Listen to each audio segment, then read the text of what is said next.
Today, Canon announced two brand new cameras entering its lineup. We've got the C300mkII and the Canon XC10. And I'm not going to talk about the XC10 in this video. I'm going to make another video giving my impressions of that camera. So if you want to hear what I have to say about this camera, check out that video. But for the purposes of this video, I'll be talking about the C300mkII and my kind of first impressions, because I obviously don't have hands-on experience with these. This is just kind of my initial thoughts and impressions based on the product highlights and the specs that have been announced today. So the first thing that should jump right off the page at you is this insanely high price point. Now, I say it's insanely high. I'm sure there's plenty of people who would disagree and say that that's perfectly reasonable for the specs. So let's look at those, shall we? Well, right here we've got our product highlights, and this is all on B&H Photo Video, whatever. Look wherever you want. I like B&H because they kind of lay down the specs and the overview in a nice, easy to follow fashion. Super 35 CMOS sensor. That's pretty good, but also fairly standard.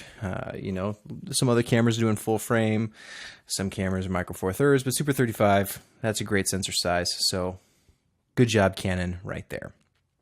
Next, we've got 4K. Hey, that's awesome. Been waiting for a while for Canon to start entering the 4K world, and that's great. Also does 1080 as you would expect at 60 frames. Cool, get some slow motion stuff. 2398, that's all great. Got the Canon XF codec, 422. Oh, awesome, great. 422 color, 50 megabit motion MPEG 2. Huh. Well, I don't know how I feel about MPEG 2, but 422 color, hey, that's great. And I know a lot of people really like the C100, C300, and C500. The color that you get out of those cameras and just the way the image looks. So again, great. EF mount, as you would expect from Canon, nothing special there. Dual pixel CMOS AF. I haven't personally used this autofocus system, but I've heard great things. There's some videos online that you can check out of people demonstrating the capabilities of this autofocus. And from everything I hear and everything I've seen, it's nothing but spectacular. It's also got a rotating LCD monitor. Hey, great. All right, SDI, SLR inputs. Okay. Records to CFast card slots. Well, it's got two slots. Not sure how I feel about CFast. It's kind of a newer card format, and the prices aren't, you know, as cheap as SD cards. But as far as I can tell, this is not using proprietary media. So I really like that. Something that's kind of universal that you can use across different devices is always something that I'm looking for. Time code, Genlock, great, and Canon log. All that sounds really, really good. And I gotta say though, I'm not super excited for this camera, and it's because, again, of that insanely high price point. Because Sony has the FS7, Super 35 sensor, Sony E mount, far more flexible than the EF mount, being smaller flange distance, etc. You can mount pretty much anything you want to this camera. It does 4K via external recorder, but it also does Ultra HD 4K up to 60 frames per second and HD up to 180. So you get higher frame rates, same 4K, everything internal, and this is only $8,000. So for half the price, you're getting essentially these same features, if not better.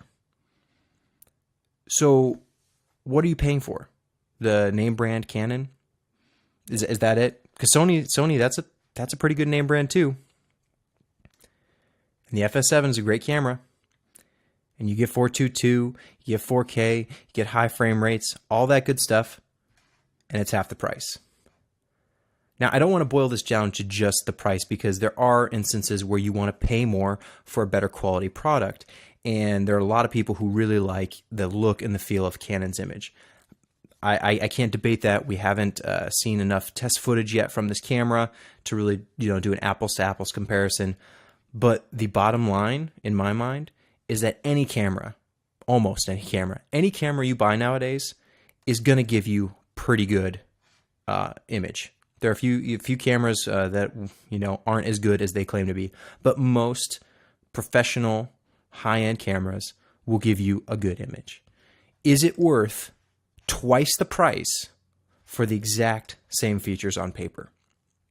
Maybe it is. Maybe you're willing to pay that premium, but I know me and a lot of other people look at this, and man, you really have to blow someone away for twice the price for the almost the exact same features. To me, it makes no sense. If Canon was, and maybe here's the thing, maybe Canon doesn't care. Maybe they have so much brand recognition and so much awareness, and people just flock to the brand, and they just click that buy button or that pre-order button, and they don't care. They'll just charge twice as much.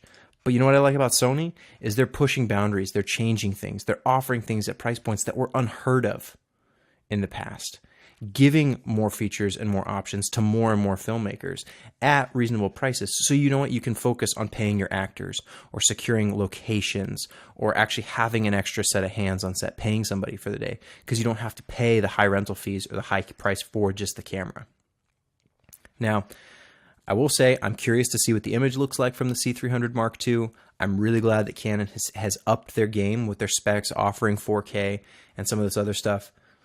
But I really, really wish they had made this a much more attractive price point, at least closer to the FS7 and some of the other cameras out on the market right now, just to appear like they're trying to be competitive and trying to get your money. Because right now, this basically just tells me that they don't care. They know if you want Canon, you're going to buy Canon. And you know what I say to that? I say, screw it. Go find a camera and make these companies work for what they're offering, because Canon should really be offering more for this price. They really should. But hey, maybe I'm wrong. I'm wrong often. So let me know what you think, because I'd be curious to hear. Maybe you think that the C300 Mark II is just so much better and it's the best thing since sliced bread. Well, let me know. Maybe there's something that I'm not seeing. But everything so far on paper looks like Canon is trying to charge twice as much for the exact same stuff.